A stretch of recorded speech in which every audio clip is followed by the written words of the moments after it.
السلام علیکم ګرانو دوستانو. نن به زه تاسو ته دغه د افغانستان 19 کلن او د استرالیا 19 کلن چې کومه نړیوال جام کپ کې دریم مقام لپاره لوبه ترسره کوي د دغه لوبې په هکله به زه تاسو ته پوره معلومات درکړم چې دغه لوبه به کله ترسره کیږي، په څو بجو باندې به شروع کیږي، آیا دغه لوبه به لایو نشر کیږي او که نه به نشر کیږي. پوره معلومات در سره په نن ویډیو کې شریکوم. ویډیو تر اخره پورې وګورئ، په هر څه به تاسو پوه شئ.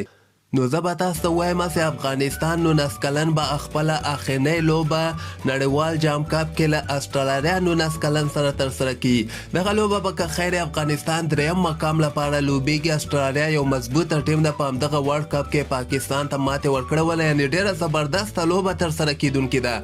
دغه لوبه به دریم مقام لپاره که چېرته افغانستان دغه لوبه وګټي نو افغانستان به اول وار ته په نړیوال جام کپ کې دریم مقام ترلاسه کړي. دغه لوبې ته که موږ راسو 4 جنوري باندې به که خیر دغه لوبه ترسره کیږي، یعنې د جمعې په ورځ باندې به که خیر دغه لوبه وي او د افغانستان په وخت باندې به هماغه زوړ ټایم کې 5:30 بجې که خیر دغه لوبه شروع کیږي.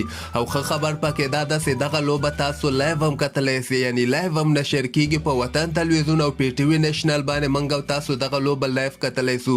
دغه لوبه که افغانستان وګټله لکه څنګه چې ما تاسو ته ویلې دریم مقام به ترلاسه کړي. که خدای نخواسته افغانستان دغه لوبه وبایلله نو بیا به 4 مقام افغانستان په نړیوال جام کپ کې ترلاسه کی. خو بل طرف ته که موږ د افغانستان دغه لوبغاړي وګورو، دوی ته پکار ده چې هغه کوم لوبغاړي دوی ځان سره راوستلي باید هغوی ته چانس ورکړي چې هغوی هم یو لوبه وکړي.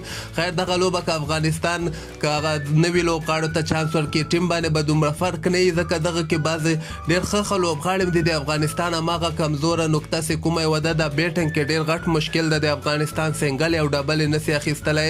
په دغه کې عبدالهادي چې کوم ده چې ډېر زیات میسنګ یې وکړه تېرو 2 لوبو کې که تاسو ته یاد سي، دغه باید کېنوي او د ده په ځای باندې ننګیاری خړوټی باید کېنوي. دغه نور ځوانانو ته چانس ورکړي، خیبر ولي ته باید چانس ورکړي. د افغانستان لوبغاړي به یعنې په دغه لوبه کې ممکنه لوبغاړي زه تاسو ته ښیم: محمد اسحاق، ننګیالی خړوټی دا به اوپنران وي، الله نور به ون ډاون وي، سلمان صافي به یې ورپسې، عبدالهادي په ځای باندې کېدی سي یو بل لوبغاړي ته چانس ورکړي، بلال احمد به وي، دې نه علاوه اعجاز احمد زی به وي، نور احمد به وي، یزال الحق نوید به وي، بلال سمی به وي او نوید زدران به وي. دغه 11 لوبغاړي به که خیر افغانستان لپاره لوبه ترسره کړي. هغه تېره لوبه کې بلال احمد ترین په نوم باندې یو ډېر ښه لوبغاړی او ډېر ښه بیټنګ یې وکړه د انګلینډ خلاف، 6 سروريزې یې ووهلې، تخنیکي لوبغاړی او ډېر ښه بیټنګ یې وکړه. ده ته باید حتمن په دغه لوبه کې چانس ورکړي. تاسو هم خپل نظر لاندې ما سره په کمنټ کې شریکولی سئ او همدغسې تازه خبرو لپاره تاسو دغه چینل هم در سره سبسکرایب کولی سئ.